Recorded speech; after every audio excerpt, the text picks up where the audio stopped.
Saturation feel करते हैं, मतलब उन्हें ऐसा लगता है या तो बहुत कर चुके, या तो बहुत हो चुकी, या तो बहुत हो चुका।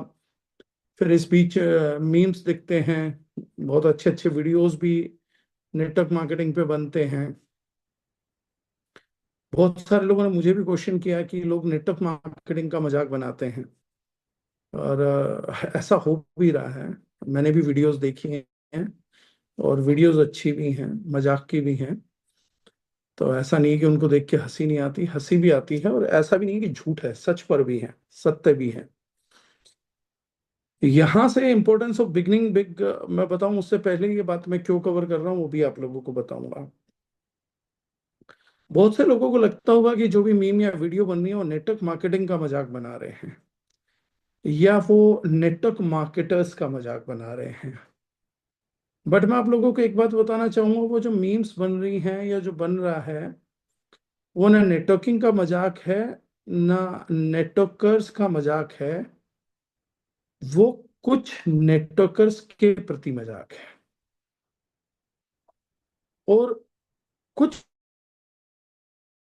लोगों का तो हर इंडस्ट्री में मजाक बनता है, उनकी अपनी इंडस्ट्री भी बनाती है, बाहर की इंडस्ट्री भी बनाती है। मजाक बॉलीवुड का भी बनेगा, मजाक पॉलिटिक्स का भी बनता है, मजाक क्रिकेटर्स का भी बनता है, पाकिस्तानी टीम का भी बन रहा है, भले ही इंटरनेशनल हो। बट मजाक तो बन रहा है, राइट।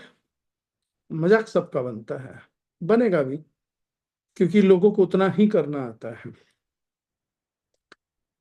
अब ये नेटवर्क मार्केटिंग का दौर है, लेकिन ये हुआ क्यों? जो लोग ऐसा कर रहे हैं वो ऐसा क्यों कर रहे हैं? ये सबसे इंपॉर्टेंट पार्ट है। बात ये है कि हम एक बार अपनी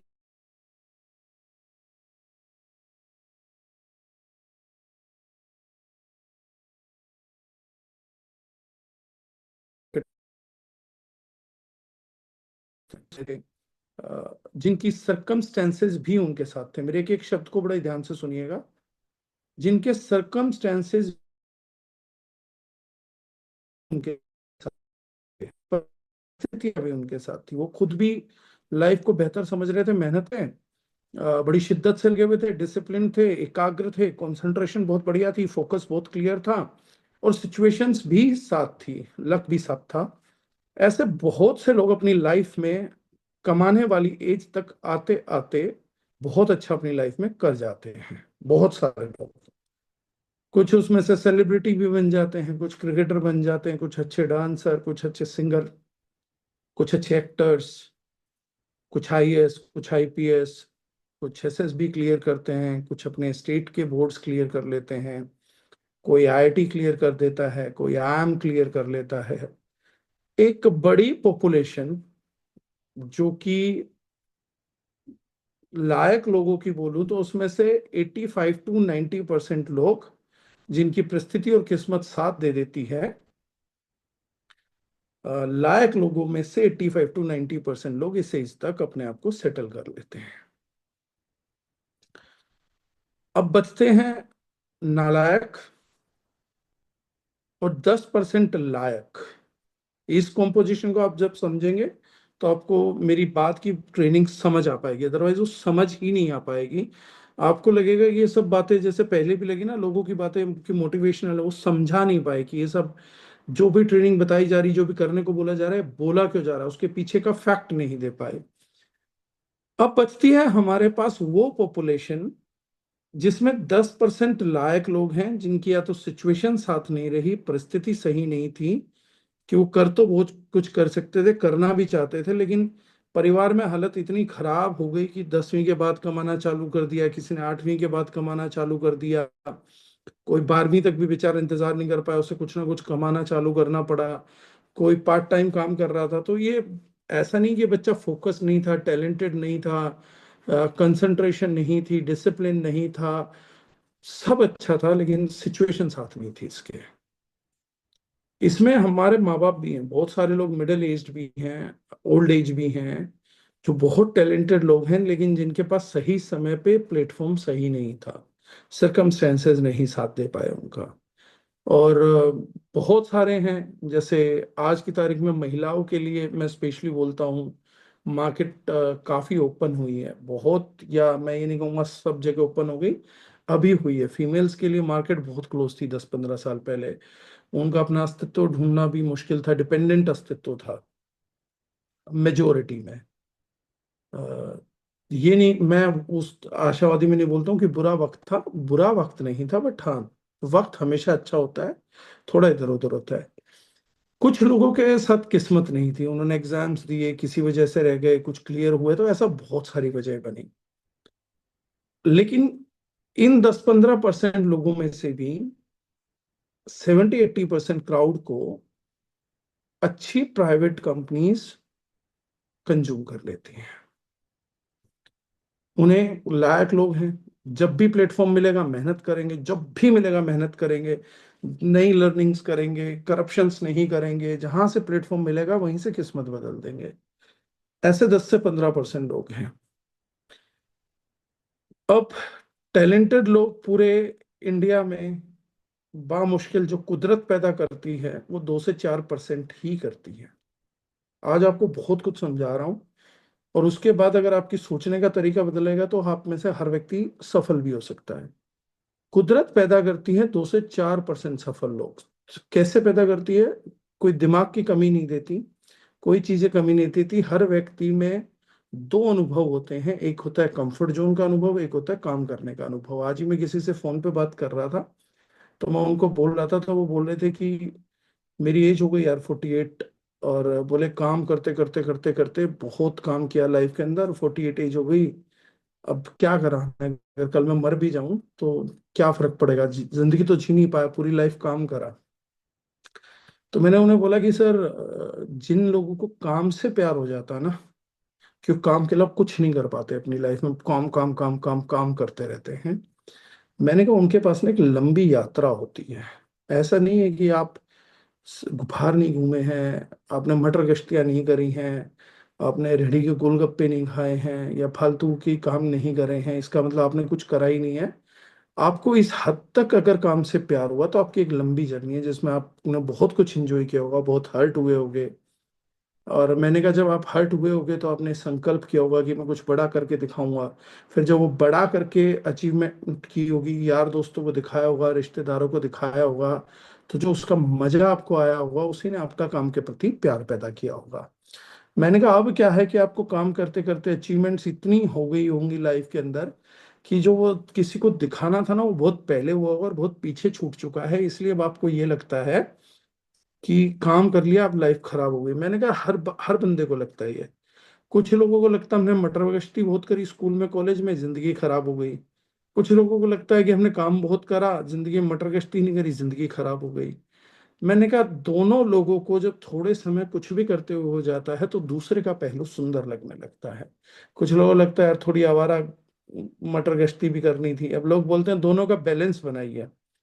तो मैं हमेशा बोलता हूँ किस प्रॉपर्टी का रेट बेस्ट कौन सा है ये कौन बताएगा? कितना लाइफ में बैलेंस चाहिए कैसे पता लगेगा?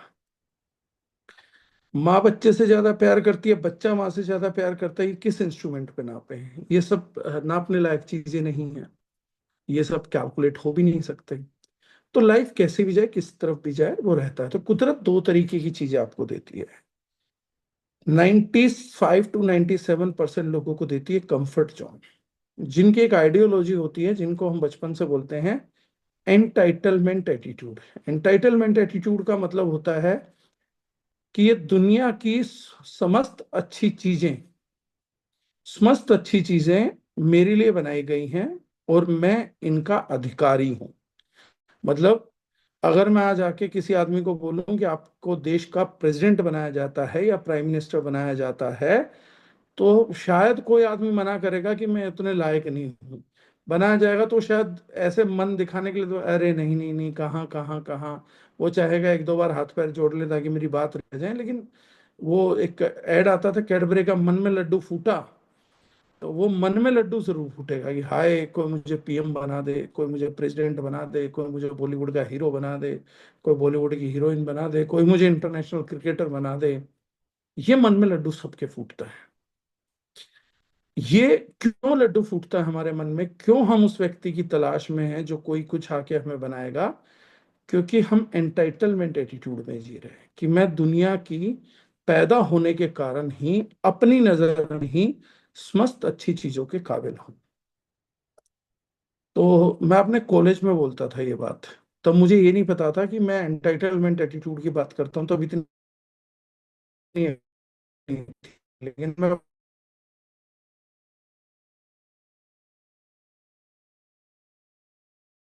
कॉलेज में किस पागल है, उसमें दिमाग की कमी है, तो बोलते तुझे कैसे पता,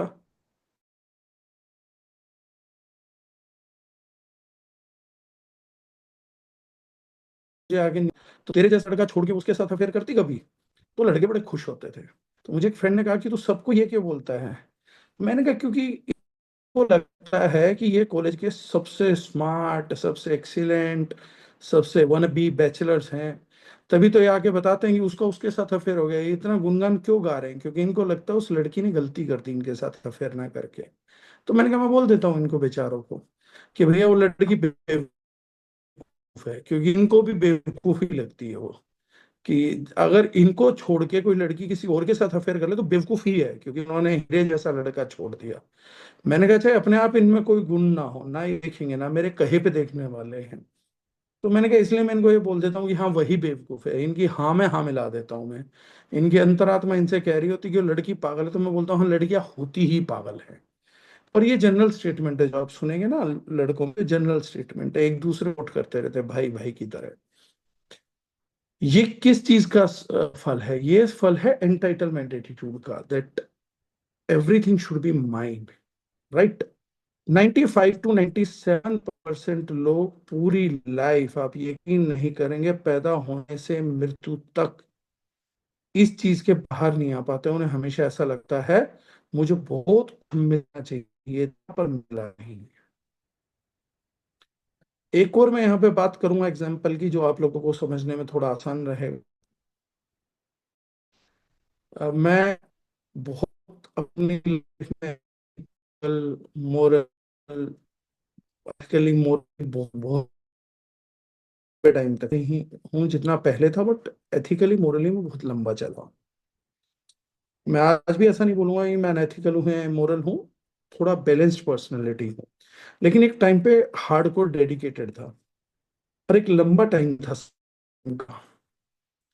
तो वो मेरे अंदर ना दीवार फिल्म का अमिताभ बच्चन जाग जाता था कभी कभार, कि मैं नास्तिक हूँ, भगवान की माननी नहीं, जो सारी जिंदगी तुम्हें मानता रहा है ये वो। तो मुझे कुछ भी परेशानी आती थी तो मैं हमेशा ना अपनी इंटीग्रिटी को क्वेश्चन करता था, एथिकल को, मोरलनेस को हमेशा क्वेश्चन करता था पूरी लाइफ, कि यार क्या फायदा इतनी ईमानदारी का, क्या फायदा ऐसे उसूलों का, क्या फायदा इन सब का, इतना परेशान हूं मैं, ये हूँ वो हूँ।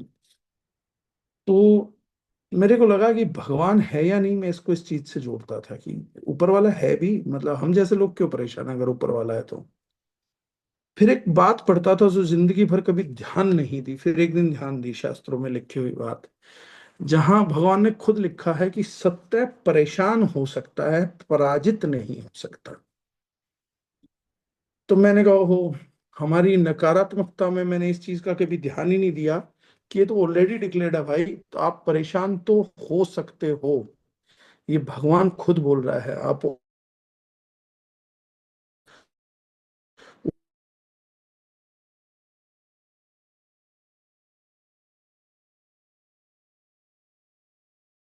नहीं लिखा, ध्यान ही रहा। उसके बाद रिपोर्ट हुई, मैंने समझा कि हाँ परेशानियां हम जैसे लोगों के लिए भी उतनी ही हैं जितनी बाकी लोगों के लिए हैं। इसी एग्जाम्पल के बाद मैं मुख्य धारा पे लौटता हूँ ताकि आप लोगों को कनेक्ट करना आसान हो। तो मुझे भी एंटाइटलमेंट एटीट्यूड में लगता था कि हर चीज मेरे लिए, लेकिन मुझे मिल नहीं रही, मैं मेहनत कर रहा हूँ। जैसे मैंने कहा ना, थोड़ी सी पूजा पाठ करी, थोड़ा ईमानदार बना, थोड़ा सच्चा बना, तो उम्मीद आई कि भगवान भी मेरे लिए कुछ करेगा, लेकिन करा नहीं तो नाराज हो गया। ऐसे ही क्लास टॉप कर दी, ओलंपियाड टॉप कर दिया, तो अब लगा कि ये सारी दुनिया की धन दौलत मेरे लिए है, और अब तो ये मुझे अचीवमेंट करनी है और मुझे मिल जानी चाहिए। कोई एग्जाम तो होता नहीं कि कोई पैसा किसी को दे देगा। ये बात समझ आने में बहुत टाइम लगा। तो जितनी क्लास आप टॉप करते हो, जो कुछ करते हो, स्पोर्ट्स अच्छा करते हो, तो आपको लगने लगता है कि कुछ भी अचीवमेंट लाइफ में कर दी ना, तो ऐसा लगता है कि यार मैंने बहुत बड़ी अचीवमेंट कर दी है लाइफ के अंदर। अब मेरे को तो ये सब कुछ एंटाइटल्ड हो जाना चाहिए। क्योंकि हमारी नजर क्या होती है ना, वो ज्यादातर अपने से पीछे वाले लोगों को देखती है कि हमने कितने पीछे छोड़ दिए। हमसे आगे कितने हैं, कितने मेहनती हैं, कितने नॉलेजेबल हैं, उनको नहीं देखती हमारी नजर। हमारी नजर एक टाइम के बाद सिर्फ पीछे देखती है कि ये बेवकूफ भी देखो, ये बेवकूफ भी देखो। अब बेवकूफ को ज्यादा देखते हैं, हम समझदार को कम देखने लगते हैं। करते करते करते करते एंटाइटलमेंट एटीट्यूड एक दिन टूटा और सक्सेस मिली। तो 95 to 97% लोग अपनी पूरी लाइफ एंटाइटलमेंट के बाहर ही नहीं निकल सकते। इस तरीके से कुदरत उनको डिजाइन करती है। बाकी बचे 3% लोगों का मैंने आपको बता दिया, 85% इससे इस तक आते आते सेटल हो जाते हैं। बाकियों को प्राइवेट कंपनी कर लेती है मुश्किल से, बामुश्किल। लायक लोगों में से जिनकी स्थिति खराब होती है, परिस्थिति खराब होती है, किस्मत खराब होती है, उनमें से केवल 1.5-2% लोग ही टूटा फूटा कॉन्फिडेंस लेके नेटवर्क मार्केटिंग के लिए बच जाते हैं। अब आप सोचिए कि नेटवर्क मार्केटिंग करने वाली मेजर जनता आने कहां से वाली है, क्यों मीम बन रहे हैं, और क्यों मैं बता रहा हूं आज इंपॉर्टेंस ऑफ बिगनिंग बिग, बड़ी शुरुआत करने के क्या फायदे होते हैं।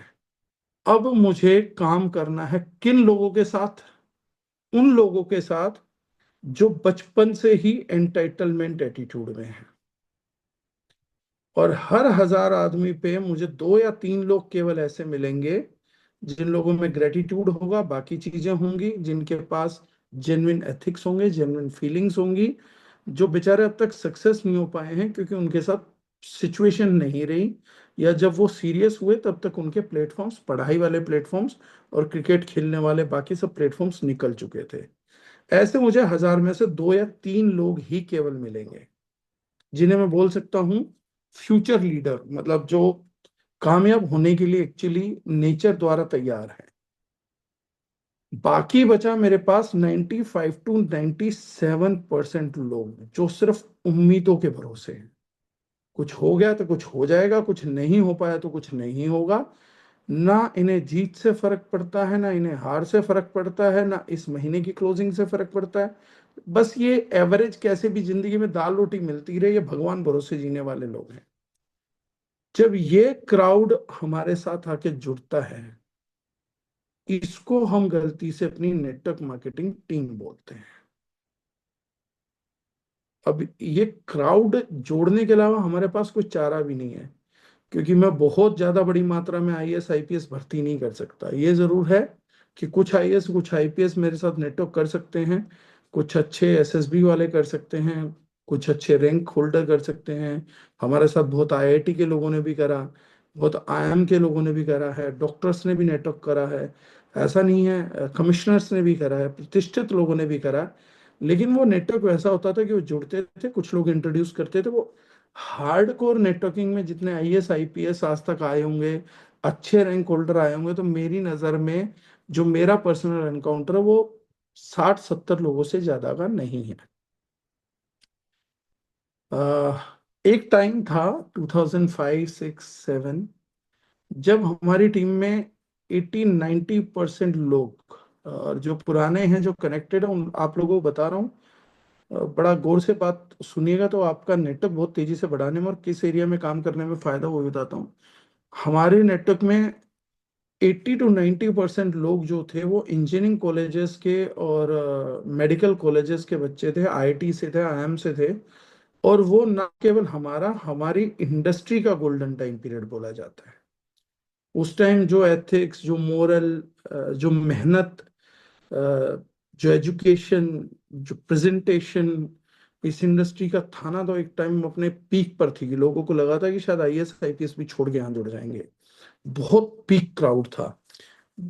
उस टाइम भी जैसे मैंने कहा कुछ किस्मत खराब होती है, तो उस टाइम अच्छे प्रोडक्ट्स नहीं होते थे इंडस्ट्री के अंदर ना। अब इस क्राउड के साथ काम करना है। ये वो क्राउड है जिस क्राउड को इंस्पिरेशन लेने की आदत नहीं है।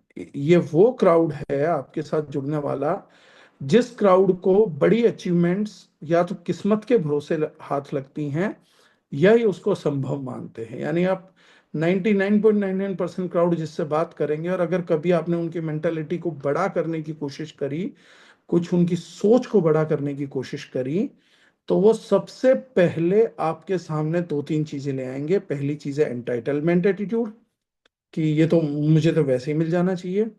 दूसरे, वो बोलेंगे "हाँ, हाँ, ये होता ही नहीं है, ये असंभव है, ये नामुमकिन है"। दूसरा, ये एटीट्यूड लेके बाहर आएंगे। और तीसरी चीज ये बाहर लेके आएंगे कि जो तुम बोल रहे हो ये सब फिल्मी बातें, इम्प्रैक्टिकल है। मतलब वो अपनी सोच को वहीं छोटी ही रखना चाहेंगे, उसको कभी बढ़ाना नहीं चाहेंगे। इसका कारण है, आज तक इनकी ना बदली हुई सोच, इन्होंने कभी बड़ा सोचा ही नहीं है, तो बड़ा सोचने से डर भी लगता है। ये बात इसलिए भी इम्पोर्टेंट है क्योंकि इतिहास में सबसे महान ग्रंथों में ग्रंथ का नाम आता है गीता।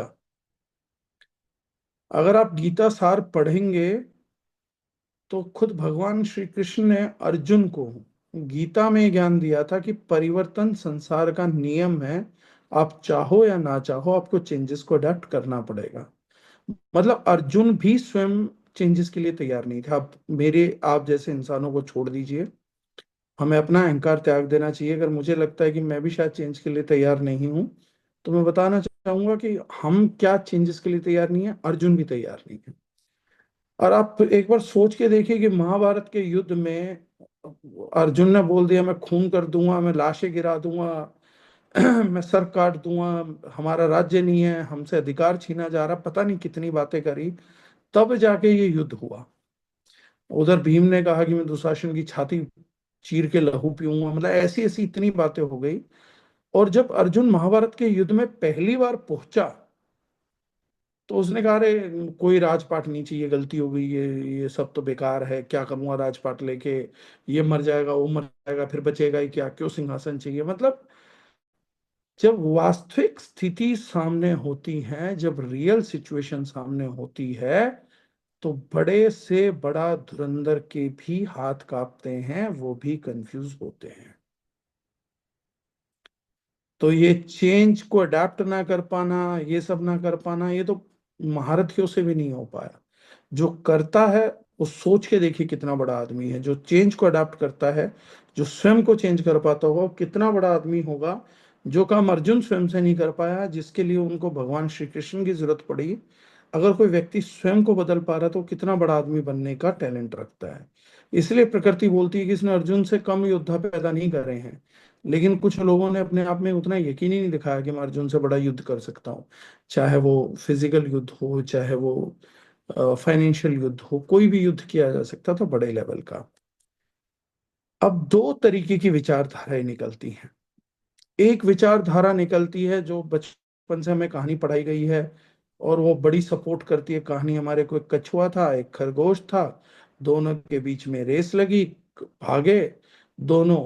खरगोश ने पीछे मुड़ के देखा, अरे कछुआ तो बहुत धीरे धीरे चल रहा है। खरगोश सो गया, कछुआ चलता रहा, और जब खरगोश की आंख खुली तो कछुआ जीत चुका था। और हम सब लोगों ने ताली मारी, वाह वाह वाह वाह वाह। क्योंकि हमारी मेंटेलिटी ही ये है। बड़ा अच्छा, मैंने एक जगह चैप्टर सीखा था। हमने ताली पता क्यों मारी? क्योंकि हमें लगता है कि हम जज हैं भी हम पड़ोसियों को जज करते हैं, रिश्तेदारों को जज करते हैं। हम जजमेंट तो पास करते रहते हैं, ये आदमी सही है, ये गलत है, ये धंधा सही है, ये गलत है, ये फिल्म सही है, ये गलत है। अभी कुछ लोग बोल रहे थे इंडिया ने पाकिस्तान टीम से हाथ नहीं मिलाया, ये सही है, ये गलत है। मैंने कहा एक और बात है जो इंडियन टीम को नहीं करनी चाहिए, वो तुम्हारे जैसी की राय भी नहीं सुनते वो लोग। मैंने कहा वो भी गलत है, तुम्हारे जैसे विचारों की कभी कभार तो सुन लेनी चाहिए। हम लोग जजमेंट्स बहुत पास करते हैं, इधर उधर कोई ना कोई जजमेंट करते ही रहते हैं। तो हम लोग इस करंट जजमेंट में फंसे ही रहेंगे लाइफ लॉन्ग। अब जो बात है द बिगनिंग बिग वाली, अगर आप वो व्यक्ति नहीं है पब्लिक के सामने, जनता के सामने, आप वो व्यक्ति स्वयं में नहीं है जो उनको एक बड़ा आदर्श दिखता हो, जो ये बोल सके कि आप कैसी बातें कर रहे हो, ये नहीं होता, मैंने करके दिखाया है, तब तक पब्लिक आपकी बात नहीं मानेगी। जो आपने कहा ना, मैंने कहा कछुआ खरगोश, जो जजमेंट की कहानी बता रहा था, मैं क्यों बोल रहा था ये बात। हम लोगों को लगता है जज होने के नाते कि वो रेस ही गलत थी, कछुए खरगोश वाली। खरगोश और कछुए की कोई दौड़ होनी नहीं चाहिए थी। तो हमें लगा जिस गधे ने दौड़ करवाई ना, वो पक्का खरगोश का दोस्त था, अच्छा हुआ कछुआ जीत गया। हमारी फीलिंग ये थी। जैसे हम जब टीवी पे देखते हैं ना, तो शेर अगर शिकार करने भाग रहा है और हिरन बच जाए या कुछ बच जाए तो हम खुश होते हैं। हम ये सोच के दुखी नहीं होते कि ये बेचारा शेर मर जाएगा जिसे खाना नहीं मिला। हम ये सोच के खुश होते हैं कि हिरन बच गया, क्योंकि हमें ये लगता है कि जो लड़ नहीं सकता ना, उसको बच जाना चाहिए। क्योंकि हमें लगता है कि हिरन लड़ नहीं सकता था, इसलिए बच जाना चाहिए था। क्योंकि शेर तो ताकतवर है, क्यों मार रहा था बेचारे हिरन को। अब वो बेचारा हिरन नहीं है ना शेर के लिए, शेर के लिए वो भोजन है। शेर कभी बेचारों को नहीं मारता। आपने कित शेर को रोज शिकार करते थे कहा, शेर सुबह उठे मूड मूड में घूम रहा हो, आज मैं 50 हिरन मारूंगा, मेरे को बहुत बुरे लगते हैं, यहाँ क्यों कूदते रहते हैं, आज 5 भैंसे मार दूंगा, आज ये कर दूंगा। शेर कभी नहीं मारता। शेर को भूख लगती है तो वो किसी एक जानवर को खाता है, उसमें उसको खाना दिखता है, ना कि मासूमों पे अत्याचार हो रहा होता है। लेकिन हमारा जीवन तो जजमेंट पे चल रहा, तो हम तो मासूमों पे अत्याचार करते रहते हैं। तो हमें लगता है ये हिरन बच जाए, ये भैंस बच जाए, और वो शेर मर जाएगा। एक जानवर तो मर ही रहा है, तो आप वैसे भी किसकी साइड ले रहे हो। तो हम अपने आप को बेचारा मानते हैं तो हम हिरन की साइड ले रहे होते हैं। हम अपने आप को सक्षम मानते हैं तो हम शेर की साइड ले रहे होते हैं। बड़ा मुश्किल होता है। 1-आधा% आदमी है जो इसलिए टीवी देखता है कि यार शेर के शिकार करने का तरीका देखना, सुना बड़ा लाजवाब होता है, या जका उसका देखना है तरीका, तेंदुए का देखना है। बड़े कम लोग देखते हैं कि इनके शिकार करने के तरीके को देखते हैं। जबकि आप जूडो कराटे सीखने जाएंगे तो वो इनके शिकार करने के तरीकों से ही प्रभावित होकर बनाए गए हैं। वो हिरन के तरीकों से नहीं बनाए गए कि वो हिरन बचता कैसे है। वो शेर के तरीके से बनाए गए हैं कि शेर शिकार कैसे करता है, कोई भी चीज किसी पे झपटती है तो झपटती कैसे है। उन्हीं तरीकों से दुनिया का सबसे बड़ा सेल्फ डिफेंस तैयार हुआ है। तो ये जजमेंट के दायरे में हम हमेशा रहते हैं, कभी कछुए का जजमेंट, कभी शेर का जजमेंट। इसी जजमेंट के चलते जो आपके साथ टीम ज्वाइन करने वाली है, जो कि मैंने बताया 90% लोग उधर से ही आने वाले हैं, वो सबसे पहले आते ही आपकी बोली गई बातों को मानने की बजाय उन पे अपने जजमेंट पास करेंगे। और जैसे ही आप उन्हें बोलेंगे कि आप सफल हो सकते हो, बड़े सफल हो सकते हो, ये बिजनेस है, आप बड़ा कर सकते हो, तो सबसे पहले वो आपकी बातें सुन के मानेंगे नहीं, पहले वो बोलेंगे ये सब बातें काल्पनिक है, ये सब फिल्मी बातें, कुछ नहीं होता, ऐसा नहीं होता, वैसा नहीं होता। इन लोगों को हम अपनी भाषा में बोलते हैं मानसिक ठंडे कोयले। मतलब ये जल तो सकते हैं, आग दिखा सकते हैं, काम भी कर सकते हैं, लेकिन ये मानसिक तौर पे ठंडे हैं, बुझ चुके हैं, इनकी उम्मीदें खत्म हो चुकी हैं। इनको लगता नहीं कि अब हम लाइफ में कुछ बड़ा कर पाएंगे, क्योंकि पिछली गलतियां इनके सामने आ जाती हैं। तो इन्हें हम बोलते हैं मानसिक ठंडे कोयले। ये लोग काम कर सकते हैं, लेकिन इनसे काम करा कौन सकता है, वो सबसे बड़ी बात है। नेपोलियन बोनपार्ट का एक बहुत ही फेमस डायलॉग है, मैं शेरों की उस फौज से नहीं डरता हूं जिसका नेतृत्व कोई भेड़ कर रही है, मैं भेड़ों की उस फौज से डरता हूं जिसका नेतृत्व कोई शेर करता हो। नेपोलियन बोनपार्ट ने कहा था कि अगर लीडर का एटीट्यूड कमाल का होगा ना, वो भेड़ों को भी शेरों की तरह लड़वा देगा। और अगर लीडर को जिसमें लोगों की आस्था है, अगर उसका एटीट्यूड हल्का हुआ ना, तो शेरों को भी भेड़ों की तरह लड़वा देगा। ये बात जब मैंने पहली बार पढ़ी थी तो बहुत किताबी लगी थी, लेकिन जब नेटवर्क मार्केटिंग में आज 20-21 साल गुजार दिए, तो आज मुझे पता लगता है कि ये बात नेपोलियन बोनपार्ट की 100% सच थी। बहुत सारे लोगों की टीमें देखना आप, वो हमेशा चिंतित रहेंगी, छोटी बातें करेंगी, दकियानूसी बात करेंगे, हमेशा प्रॉब्लम पे घंटों घंटे चर्चा करेंगे, धंधा नहीं करेंगे, इधर उधर की बातें करेंगे, अपने आप को इस दुनिया का परम ज्ञानी साबित करेंगे। और एंटाइटलमेंट एटीट्यूड भरा हुआ इनकी बातों से टपकता है, एंटाइटलमेंट एटीट्यूड। कि मतलब अगर आप स्टेज पे बोलते ना कि डायमंड से ऊपर लीडर नहीं चढ़ेगा और ये आदमी स्टार भी होगा, तो पता है क्या बोलेगा, सर नहीं, बात तो ठीक है कि डायमंड से ऊपर नहीं चढ़ना चाहिए, लेकिन स्टार भी तो आदमी मेहनत करके ही बनता है। ये कभी किसी चीज को एक्सेप्ट नहीं करेगा। इसको जो चाहिए मतलब आज ही मिल जाए, उतने में मिल जाए जितना इसने करा है। इसीलिए जब बड़े सिस्टम डिजाइन होते हैं तो वो सिर्फ उन्हीं लोगों को देते हैं। इसलिए जब आईआईटी डिजाइन होती है, या आपने देखा होगा कि अगर कोई आदमी 10th में 60% नहीं ला सकता तो उसको बोल दिया जाता है कि भैया आप साइंस में नहीं बैठ सकते हैं। अगर आप 12th में 60 नहीं लाते तो आप इंजीनियरिंग की परीक्षा में नहीं बैठ सकते हैं। हर जगह चेक एंड बैलेंस आपके ऊपर क्यों लगाए गए हैं? क्योंकि अदरवाइज हर आदमी मानता है। अगर ये ना लगाया जाए ना, तो मैं आप लोगों को गारंटी बोल रहा हूँ, हर आदमी को अगर आईआईटी का एग्जाम देने दिया जाए ना, तो हर आदमी ये बोलेगा एक दिन, आईआईटी गलत है, मेरा एडमिशन नहीं लिया, मेरे साथ पॉलिटिक्स हुई थी, पेपर तो बढ़िया ही हुआ था मेरा। ये लोग मानेंगे ही नहीं कि मेरे 10वीं में भाई 60 नहीं आया तो मैंने साइंस नहीं ली। जो आर्ट्स लेते हैं और जो कॉमर्स लेते हैं ना, वो भी उनसे ज्यादा आके बोलते ज्यादातर, अरे मेरे को तो लेनी है थी।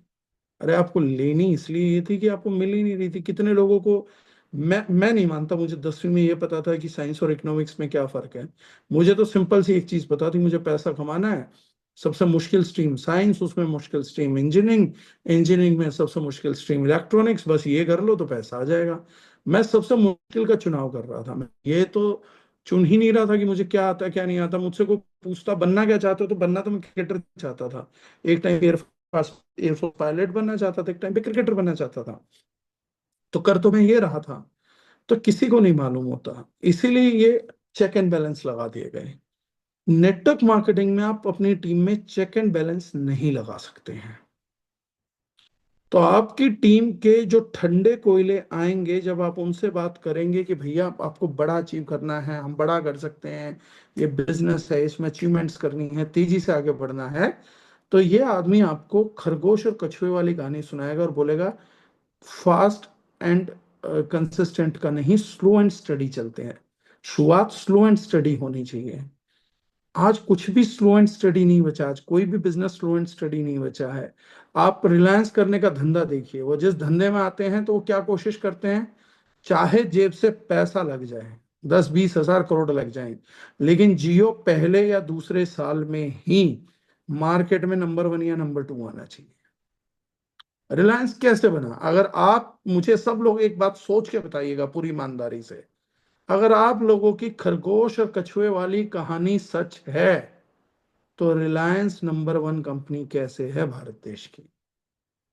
उन्हें तो स्लो समझ ही नहीं आता।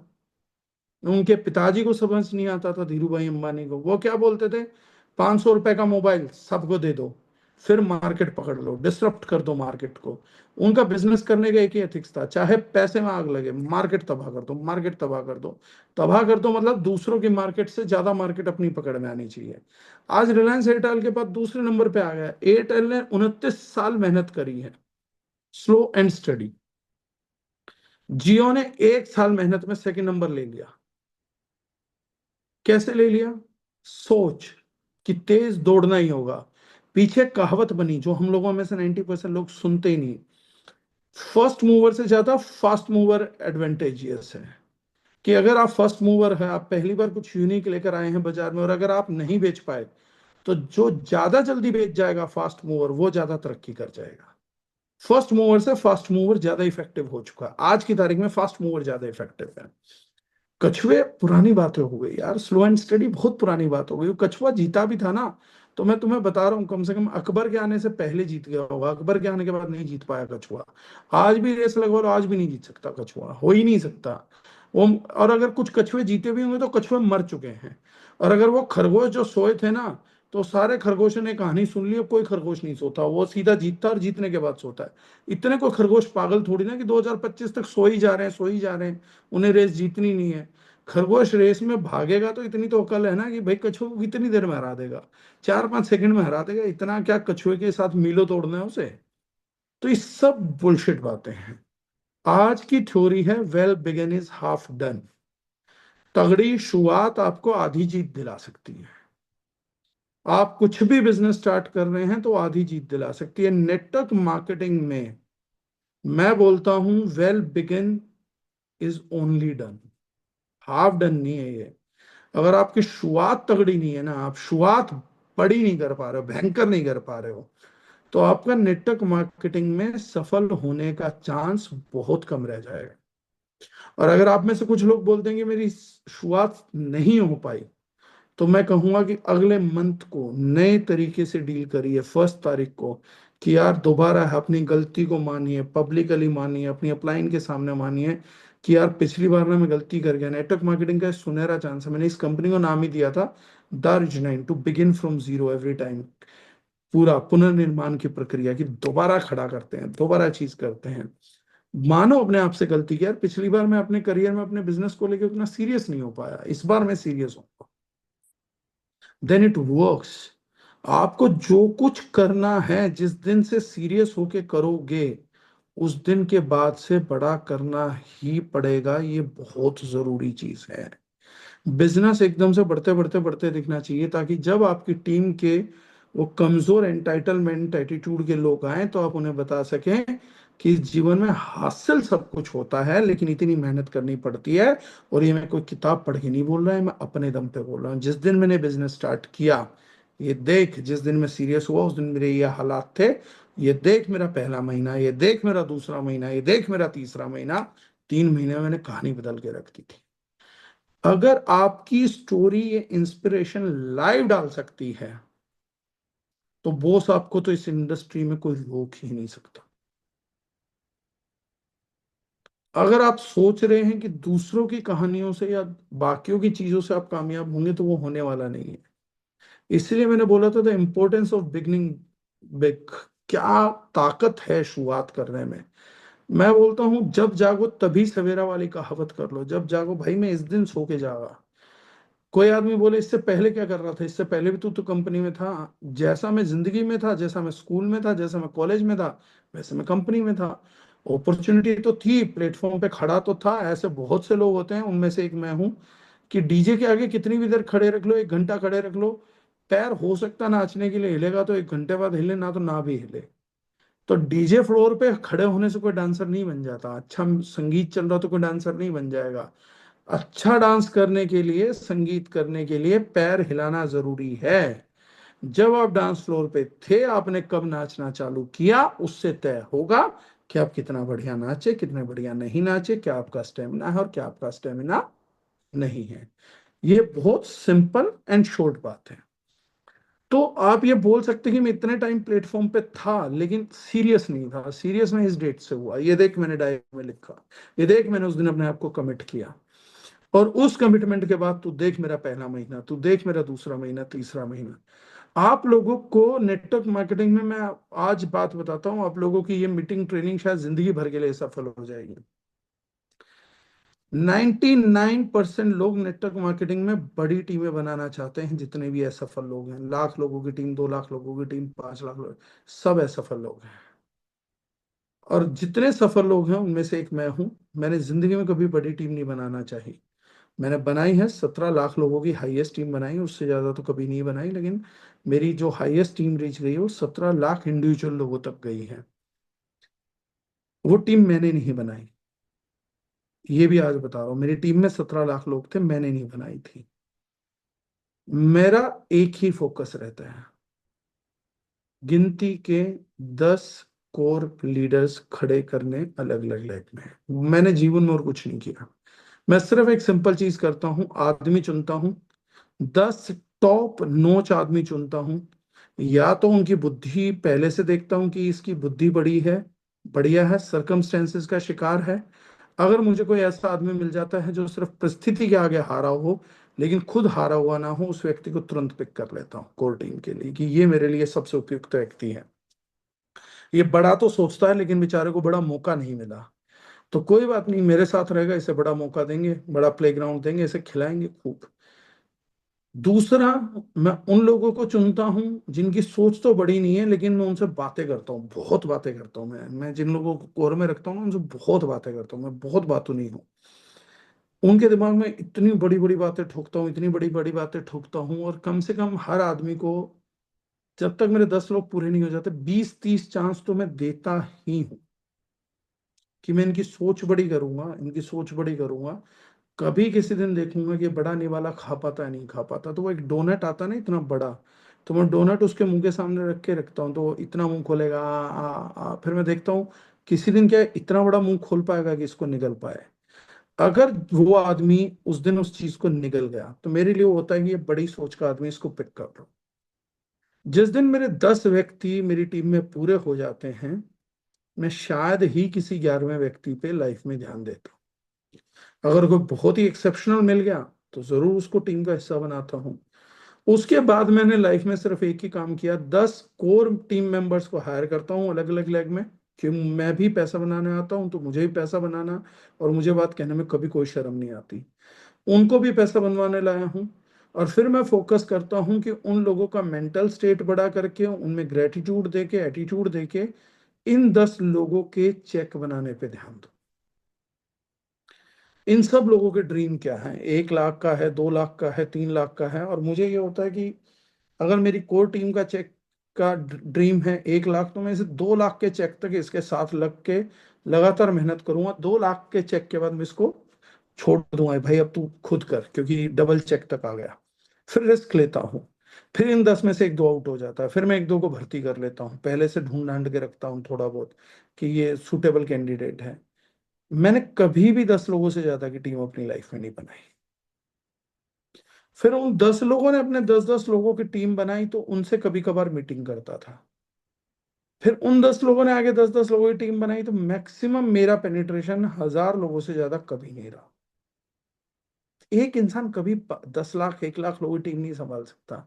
मैक्सिमम मैं 1000 लोगों के साथ बैठा हूँ, इससे ज्यादा तो मैं कभी किसी के साथ बैठा ही नहीं हूँ। अपने पूरी लाइफ बड़ा करियर करते हुए नहीं बैठा। और ये 1000 लोग भी मतलब ऐसा नहीं कि मैं पर्सनल बैठा हूँ। मतलब एक मीटिंग कर ली, 200 250 400 लोग आए, सुबह शाम दिन रात एक आरटीपी लगाई, उसमें बैठना हो गया, आमने सामने मिल लिए, पूछ लिए। उनमें ढूंढता रहता हूँ, तलाशता रहता हूँ, जो अच्छे लोग हैं तो टीम मेंबर को बता देता हूँ कि ये बच्चा अच्छा है, इसको कोर टीम में ले। आपको अपनी कोर टीम एक्सटेंड नहीं करनी होती, आपको अपनी कोर टीम की कोर टीम एक्सटेंड करनी होती है, उनको अपनी कोर टीम एक्सटेंड करनी होती है। नेटवर्क मार्केटिंग में मकसद बड़ी टीम बनाना नहीं है, मकसद कोर टीम बनाना है। और अगर कोई आदमी आपके साथ कंधे से कंधा और कदम से कदम मिला के नहीं चल सकता है, तो आपकी कोर टीम नहीं बन सकता। और जो आपकी कोर टीम नहीं बन सकता, आप उसे कभी पैसा नहीं बनवा सकते इस धंधे में। इस धंधे में पैसा बनवाने के लिए दो चीजें बहुत जरूरी हैं। पहला, आप उस बंदे को अपनी कोर टीम मान पाए। दूसरा, वो स्वयं को आपकी कोर टीम मान पाए, कि आपसे पूछी गई बातों पे मेरे कोई सवाल नहीं, मुझे तो सिर्फ आदेश दो और मैं काम कर दूंगा। That is how biggest work of history is done. लेकिन अपने लीडर में वो विश्वास करने के लिए लीडर को बड़ी शुरुआत करनी पड़ती है। 10 आदमियों को ढूंढने के लिए लीडर को 50 से 60 ज्वाइनिंग्स निकालनी पड़ती है। जितना एग्रेशन आप में है, उससे 50% एग्रेशन आपकी कोर टीम में होगा, और उनसे 50% एग्रेशन उनकी कोर टीम में होगा। अगर 1000 आदमियों में, बड़ा ध्यान से सुनना, मैं दोबारा बोल रहा हूं, इस चीज को नोट कर लो, पूरी लाइफ काम आएगी, आप इस फॉर्मूले का नहीं तोड़ पाओगे मेरे को लाइफ टाइम। जितना एग्रेशन आप में है, उसका 50% एग्रेशन आपकी कोर टीम में होगा, उसका 50% एग्रेशन उनकी कोर टीम में होगा, और उनका 50% एग्रेशन उनकी कोर टीम में होगा। ये फॉर्मूला कैसे चलता है? मैं एग्रेसिव हूं 100 पॉइंट पे, तो मेरे आगे 10 लोग एग्रेसिव होंगे 50 पॉइंट पे। लेकिन मेरी अगली टीम में, क्योंकि मैंने 10 भर्ती करे थे, टोटल मेरे से 5 गुना काम हो जाएगा, क्योंकि वो 50 टाइम्स 50 पॉइंट्स पे है, मैं 100 पॉइंट पे है, 50 × 10 500 पॉइंट पे है। उनके आगे 100 लोगों के पास 25 पॉइंट होंगे, तो वो टोटल जो है वो 2500 पॉइंट बना देंगे।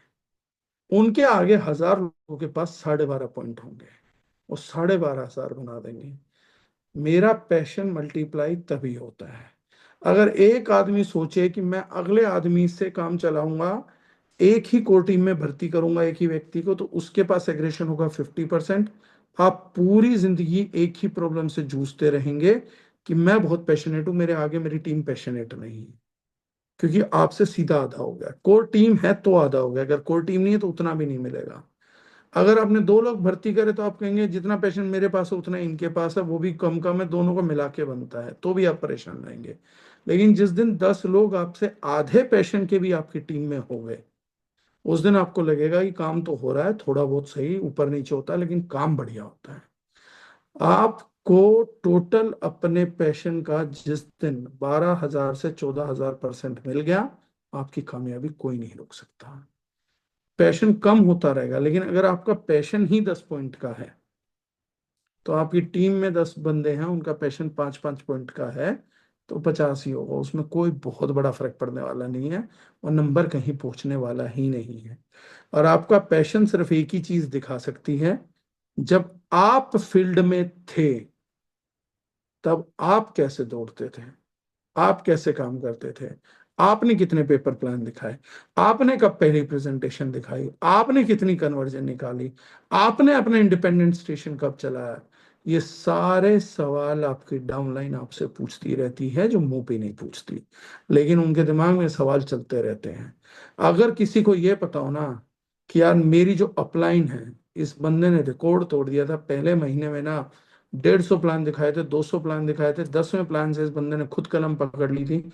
अगर आपकी टीम के पास आपको लेकर मजबूत कहानी है, तो यकीन मानिए वो भगवान कृष्ण से भी बढ़ जाएंगे ज्वाइनिंग के लिए। और वो आदमी जिसके पास उसकी मजबूत अपलाइन हो, जिसने कुछ अचीवमेंट्स ऐसी की हैं जिसको कर पाना दूसरे के लिए मुमकिन नहीं हो, उस आदमी की टीम को कभी फील्ड में हराया नहीं जा सकता। तो ये एक यूनिक चांस है जब आप शुरुआत करते हैं, कि आप एक बेहद महत्वपूर्ण कदम उठाने जा रहे हैं, बेहद महत्वपूर्ण कदम। कि अगर आपने अपने रिकॉर्ड बना दिए फील्ड में, तो आपकी टीम अपने रिकॉर्ड चूकेगी नहीं बनाने से, ये ध्यान रखिएगा। और सबसे बढ़िया दिन होता है जब आपके फील्ड के बनाए रिकॉर्ड को आप अपनी टीम को बताएं और कहें कि ये एक रिकॉर्ड है बेटा, इसको तोड़ो। अगर आपकी सारी टीम सोचिए आपके बनाए रिकॉर्ड को तोड़ने के लिए काम कर रही हो, और नेक्स्ट लीडर अपने आप को डिक्लेयर करना हो, तो काम की गति क्या होगी।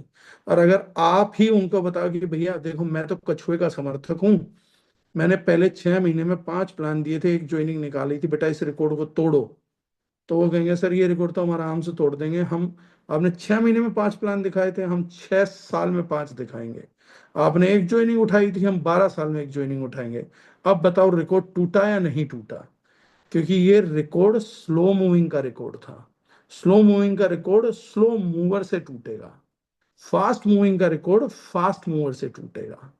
आप समझिए। अब लोग कहेंगे सर ये भी तो हो सकता है ना कि वो रिकॉर्ड तोड़े कि 6 महीने में वो 5 की बजाय 10 प्लान दिखाएं और 2 ज्वाइनिंग उठाएं। रिकॉर्ड कैसा है? रिकॉर्ड कम तेज भागने का है कि ज्यादा तेज भागने का है? तो रिकॉर्ड तो है आराम से भागने का। कि एक रेस हुई थी जिसमें 100 मीटर में एक आदमी बोल रहा मैं 10 सेकंड में भाग गया, इस रिकॉर्ड को तोड़ो। और एक आदमी बोल रहा है 100 मीटर की रेस ना मैंने 1.5 घंटे में पूरी करी थी। तो जो दूसरा आदमी बोलेगा, कि जो बोल रहा है कि मैंने 100 मीटर 1.5 घंटे में चला हूं, तो दूसरा आदमी कहेगा ये रिकॉर्ड तोड़ना है, हाँ। तो वो ये नहीं बोलेगा कि ये 100 मीटर में 10 सेकंड में दौड़ूंगा, बोलेगा आप 1.5 घंटे में चले थे, मैं 2 घंटे में चल के दिखाऊंगा। तो रिकॉर्ड अगर स्लो बना ना आपका, तो आपकी टीम स्लो मूविंग टीम बनेगी। अगर आपका रिकॉर्ड फास्ट बना है, तो आपकी टीम फास्ट मूविंग बनेगी। आपकी टीम कैसा काम करेगी, ये सिर्फ एक चीज पे डिपेंडेंट है, आप अपने 100 मीटर कैसे दौड़े थे। टीम को आप कितनी बातें सुना लो कि बेटा मैं स्लो दौड़ा था, दूसरे बहुत तेज दौड़े थे, उन्हें कोई फर्क नहीं पड़ता। अगर उन्हें फर्क पड़ने लग गया, तो आपको अपलाइन मानना छोड़ देंगे। तो इसीलिए आपको इस बिजनेस में बहुत बड़ी कामयाबी चाहिए है, तो उसके लिए सबसे बड़ी जरूरी चीज है the importance of beginning big. आप कल से शुरुआत करिए, जब जागो तब सवेरा, लेकिन अपनी स्टार्टिंग लाइन को मार्क करके पहले 100 मीटर वैसे दौड़ के दिखाइए जैसे कोई और दौड़ा ना हो। वही एकमात्र तरीका है कामयाब, फास्ट मूविंग और लॉयल टीम खड़ी करने का। That was the message of the session, कि ये क्यों जरूरी है। आई होप ये बात आप लोगों को क्रिस्टल क्लियर हुई होगी। और जो स्लो मूवर्स हैं, उनकी टीमें धीरे धीरे धीरे धीरे स्लो हो ही जाती हैं, खत्म हो ही जाती हैं, जैसे भी होता है। उनके साथ समय जस्टिस कर ही देगा, चाहे वो कितनी चालाकियां कर लें, चाहे वो कितनी ही कानून चीजों को साथ ले लें, लेकिन स्लो मूवर को सजा प्रकृति खुद दे देती है, ये तय है, ये 100% है। Right. So if we have any queries or anything, then we can move on, else we'll finish over here.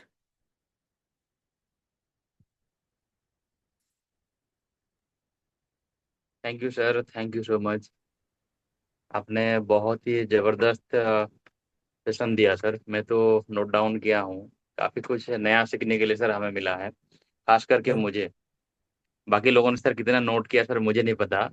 जब जब मैं सर आपका ट्रेनिंग सुनता हूँ या आपके साथ जब जब भी बैठा हूँ, बहुत कुछ सर नया सीखने के लिए मिला है। और मैं हर बार आपके साथ जब भी बैठा हूँ सर, खाली बात करने के लिए भी मैं सर नोट डाउन किया हूँ।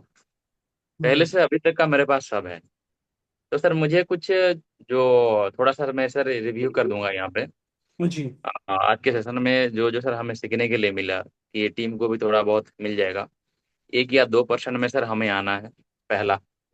दूसरा हो गया सर, मैं जो नोट डाउन किया हूँ, जी। बेचारा नहीं बनना है। और वही है सर, बेचारे को हर कोई खा ही जाता है। लोग कहते हैं ना सर जी कि जितना सीधा रहेंगे, सीधे पेड़ को लोग काट ही देते हैं, टेढ़े मेढ़े को काटते नहीं है। हाँ, ये तो और चाणक्य सर नीति की पहली लाइन है। महर्षि चाणक्य ने बोली थी ये बात। उन्होंने चंद्रगुप्त मौर्य को समझाई थी कि जंगल में सीधे पेड़ सबसे पहले काटे जाते हैं। बिल्कुल सर, और बहुत सीधे हो रहे हैं हम। लास्ट टाइम में जैसे सर दिल्ली में बैठा था लास्ट मंथ में, आपसे भी यही सीखा था। और एक चीज है सर, मेरा कुछ पर्सनल एक क्वेश्चन है और मुझे जानना है। Right light sir. चली गई है सर, मैं थोड़ा सा वीडियो ऑफ किया हूँ। हाँ, कोई बात नहीं सर।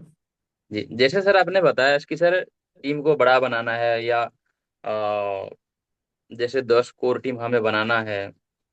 और बड़ा टीम ना बने तो भी ठीक ठीक है, लेकिन कोर टीम बनना जरूरी है। तो क्या ये सर, अगर माहौल बनाना है, जल्दी हमें पहुंचना है और शुरुआत अगर अच्छी करनी है, जबरदस्त करनी है, तो क्या सर वो 500 बीवी 1000 बीवी ज्वाइनिंग में पॉसिबल है? नहीं सर, देखिए, एक पुरानी कहावत है।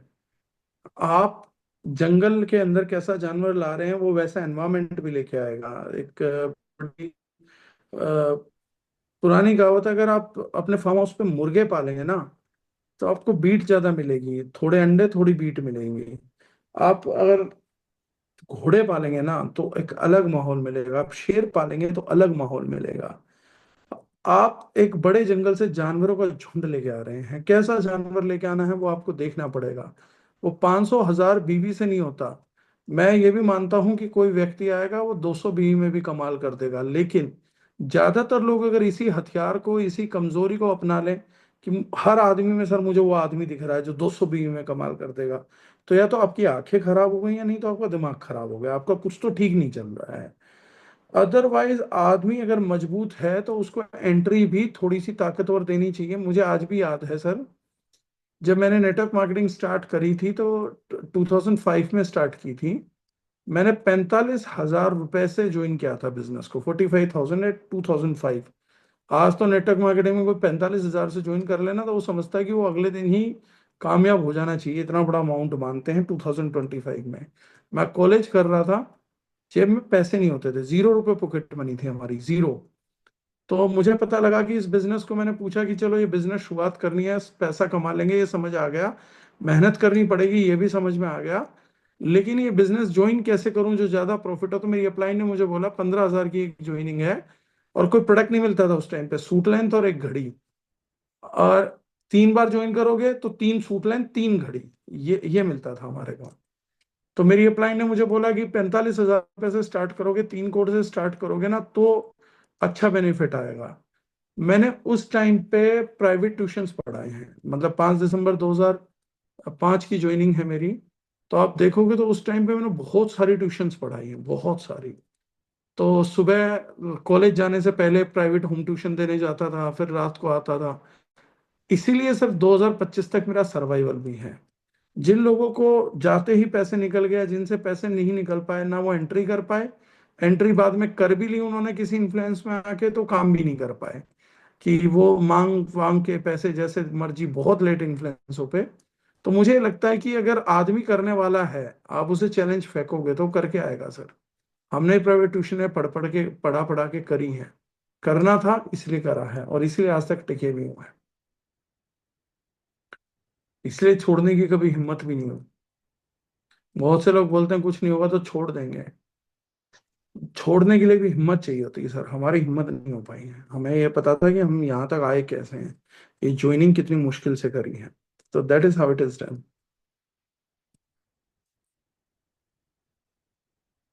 आई थिंक शिवा मेहर जी अब है नहीं। जी हूँ सर। है। राइट सर, सही बात है सर। हाँ और मैं तो बोलता हूँ सर, कहीं भी सर मैं प्लान दिखाने जाता हूँ, खास करके जब से मैं D9 स्टार्ट किया हूँ सर, जी। प्रोडक्ट हम किसी को ज्वाइनिंग कराते हैं, एक भी प्रोडक्ट तो सर एक्सपायर होने वाला है नहीं। इतना बिकता है, इतना क्वालिटी प्रोडक्ट जबरदस्त है सर कि प्रोडक्ट एक्सपायर ही नहीं होता, रुकता ही नहीं है अपने पास, खत्म होने से पहले ही सर डिमांड है। तो मैं तो बोलता हूँ सर कि कोई भी बिजनेस कम पैसे में स्टार्ट हो सकता है, लेकिन नेटवर्क मार्केटिंग कम पैसे में स्टार्ट नहीं होता। हम सर कहीं ना कहीं गलत करते हैं कि सर मैं अगर किसी को प्लान दिखाने जा रहा हूँ, भाई सारा बिजनेस आप करोगे बहुत पैसा लगेगा, दूसरे बिजनेस करोगे बहुत पैसा लगेगा, जॉब करोगे बहुत पैसा लगने वाला है, लेकिन नेटवर्क मार्केटिंग ऐसा है कि कम पैसे में होगा। तो सर हम बता देते हैं तो वो कम पैसे में सर करता है। मैं तो वो सर अभी से कंफर्ट जोन स्टार्ट में किया खेलना हूँ। चाहते हैं ना सर, हम हमें पता लग जाता है कि लोग अपनी कंफर्ट जोन में खेलना पसंद करते हैं। तो हम पहले स्टेप से उनको चाहते ही नहीं कि वो स्ट्रोंग माइंडेड बने, हम चाहते हैं कि कमजोर मानसिकता तो कमजोर मानसिकता से ही खेलने। तो कम से कम मुझे आज में 50 रुपए आ रहे हैं, आपको ये नहीं पता कि जो आज 50 रुपए कमा रहे हो ना, ये इंसान कल तुम्हारा 50,000 का टाइम खा के चुकाएगा इस चीज को। आपको वो इतनी नेगेटिव वाइब्स देगा, इतने ड्रामे करेगा, बिजनेस में इतनी कमियां बताएगा, ट्रेनिंग में उसको बुला बुला के आप पागल हो जाओगे, आप मीटिंग्स उसकी करवाने में नाकामयाब हो जाओगे। वो आदमी आपको 50 रुपए दे के जो जिंदगी में आपके मजे लेगा ना, वो आपने कल्पना भी नहीं करी है। तो ये बहुत ही बेवकूफ़ीपूर्ण एटीट्यूड है, हमें उन लोगों के साथ काम करना चाहिए जो जिंदगी में मजाक करने नहीं आए हैं बल्कि बहुत सीरियस बिजनेस बिल्ड करने आए हैं। उन लोगों का साथ छोड़ देना चाहिए जो मजाक कर रहे हैं कि भैया ये लो 500 रुपए, 2,000 रुपए लो, 50 रुपए कमा लो और अब तुम मेरी बातों के जवाब दो। विक्रम वेताल खेलने के लिए थोड़ी ना हमने नेटवर्क मार्केटिंग ज्वाइन करी है कि वो रोज हमें बुलाए, रोज एक नई कहानी सुनाए और रोज पूछे कि हाँ भैया बताओ अब इसका क्या अर्थ निकला। और हम यहाँ पे विक्रम वेताल बन के उसकी कहानी का अर्थ बताए जा रहे हैं क्योंकि हमें प्रूव करना है कि मैं विक्रम हूँ, मैं इंटेलिजेंट हूँ। किसी ने अगर विक्रम वेताल देखा होगा तो उसमें यही तो था। वेताल उससे कहानियां का अर्थ पूछता रहता था, बेवकूफों की तरह बताता रहता था, भूल ही जाता था कि मैं यहाँ करने क्या आया हूँ। वही तो मैंने कहा था एक बार नेटवर्क मार्केटिंग में, आजकल नेटवर्क मार्केटिंग भी विक्रम वेताल की कहानी है। सारी अपलाइनें ये भूल जाती हैं कि हम आए क्यों थे। अब मुझसे कोई बात करता है, सर ये क्यों हुआ, ये क्या हुआ, फलाना क्यों हुआ, ढिमकाना क्यों हुआ, मैं किसी चीज पे बात नहीं करता भाई। बात करनी है तो धंधे पे बात करो, बात करनी है प्रोडक्ट पे बात करो। फालतू बात करनी है या तो दूसरी कंपनी ज्वाइन करो या दूसरी टीम ज्वाइन करो, मेरे साथ काम मत करो। मुझे फालतू लोग पसंद नहीं है, क्योंकि वो मेरा टाइम खाते हैं बिन बात के। अपने को लाइफ में ग्रोथ करना है बहुत बड़ा, अभी तो कुछ भी नहीं करी है मैंने लाइफ में। लोग बोलते हैं सर आपकी अचीवमेंट है, कुछ भी नहीं है। जो मैं अचीव करना चाहता हूँ उसका 0.000000001% भी नहीं है। बहुत कुछ करना है और फालतू लोगों की फालतू बातें सुन के नहीं हो सकता। हाँ बहुत से लोग हैं जो थक जाते हैं, जिन्हें महीने के 2-4 लाख रुपए आ गए उन्हें भगवान दिखता है कि उन्हें पता हम इतने कमाने के भी लायक कभी थे नहीं लाइफ के अंदर। तो वो डिफरेंस है। तो फालतू लोग, अगर आप अपने आप में यकीन रखते हैं ना कि मैं बड़ा करने के लिए आया हूं, तो सबसे पहला काम है फालतू लोगों से दूर रहिए। जी सुधीर जी सर। का कोई क्वेश्चन है sir?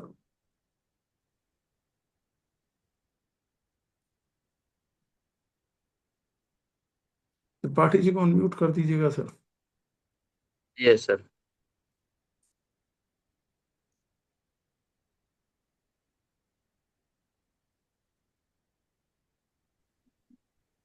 Good morning sir, thank you so much sir. Morning meeting के लिए सर। बहुत शानदार, बहुत सारी चीजें क्लियर हुई।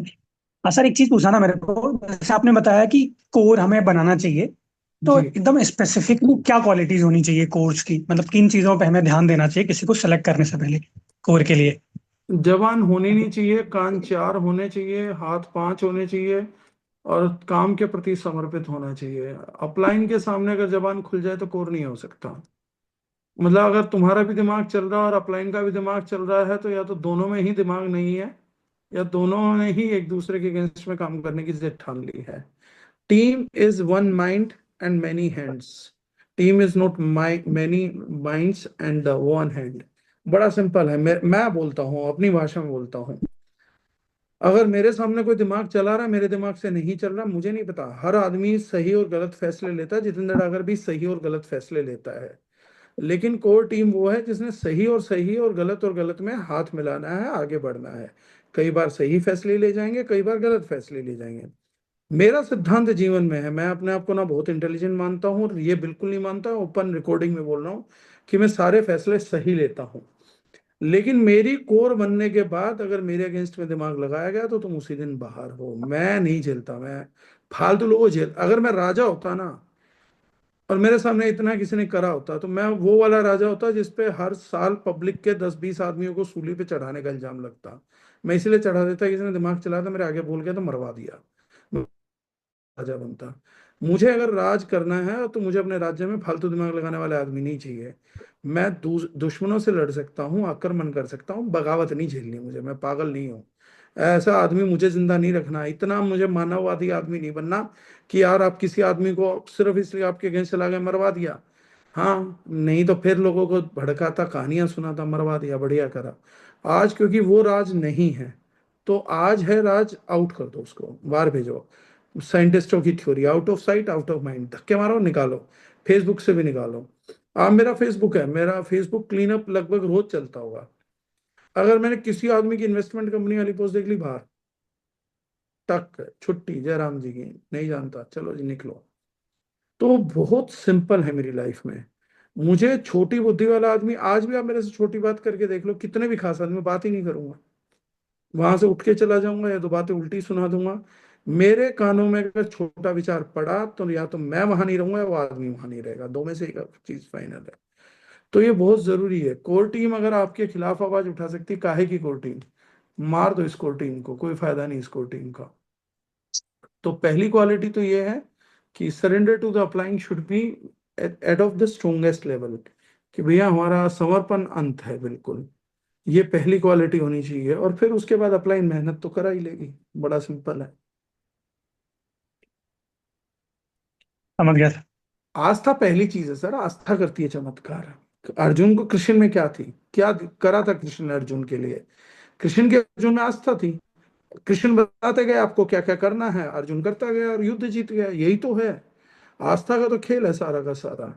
आप एक पत्थर में आस्था रख लेते हो तो आपको दिमाग में विचार आने लगते हैं, आपको लगता है भगवान ने आपको आगे बचाया। कितने किस्से आपने सुने जब लोगों ने ये बोला होगा कि मैं वहां था, मैं इस प्रॉब्लम में था और वहां फंस गया था, भगवान का मुझे साक्षात्कार हुआ, उन्होंने बचाया। झूठ नहीं है, लोग बोलते हैं झूठ है, फिर लोग बोलते हैं ये आस्था है, और मैं बोलता हूँ वो चमत्कार सच था।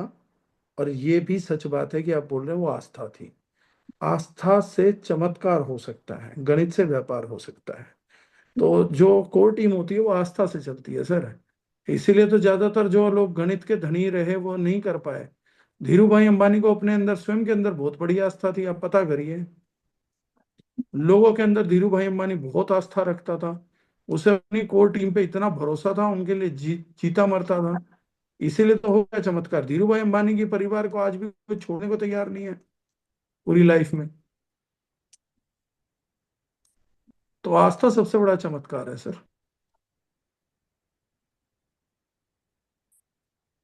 Okay sir, thank you sir. Welcome thank sir. You sir, thank you so much. Thank you Shivaji. बहुत कुछ सीखने के लिए मिला सर हमें। और मुझे लगता है हर किसी ने अच्छे से सुना होगा तो बहुत कुछ सीखा होगा।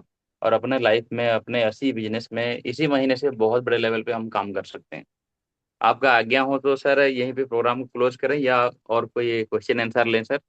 नहीं, मेरे हिसाब से और किसी का कोई क्वेश्चन आया ही नहीं है। जी, thank you sir, thank you so much, आपने thank sir you time everyone. निकाल के टाइम थैंक यू दिया। So much. और उम्मीद करते हैं ऐसे ही सर सपोर्ट करते रहेंगे हमें। Done sir.